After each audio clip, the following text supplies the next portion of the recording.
কেমন হয় যদি একই ম্যাচের ভিতরে দুইটা লেজেন্ড পড়ে? হ্যাঁ, আমি বলতেছিলাম এনএসটি টুইন্স আর মুন্না টেনকের কথা। তারা দুইজনই কিন্তু পড়ে যায় একই ম্যাচের ভিতরে, মানে মুন্না টেনকের সামনে এনএসটি টুইন্স আর এনএসটি টুইন্স এর সামনে মুন্না টেনকে। এখন এই ম্যাচের ভিতরে কে কাকে মারতে পারবে এটাই কিন্তু দেখার বিষয়। একটা ম্যাচের ভিতরে দুইটা লেজেন্ড, তাহলে ওই ম্যাচটা কেমন হইতে পারে সেটা দেখার আগে তোমাদের কাছে একটাই চাওয়া, তোমরা কিন্তু অনেকেই আমাদের ভিডিও দেখো কিন্তু ফলো করো না, তাই কষ্ট করে একটু ফলো করে আমাদের ফ্যামিলির মেম্বার হয়ে যেও। তোমরা যারা চাও রাত দিন 24 ঘন্টার যে কোনো সময় টুর্নামেন্ট খেলতে, যে কোনো ব্রাউজারে গিয়ে সার্চ করো গেম ক্লাব বিডি। ওইখানে তোমরা সকল প্রকার টুর্নামেন্ট ম্যাচ খেলার পাশাপাশি চাইলে অনেক কম দামে নিজেরাই কিন্তু অনেক বেশি ডায়মন্ড টপ আপ করতে পারবা।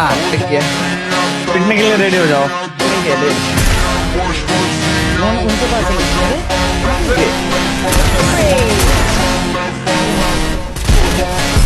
एक गोली का देखो ये भाग रहा है जो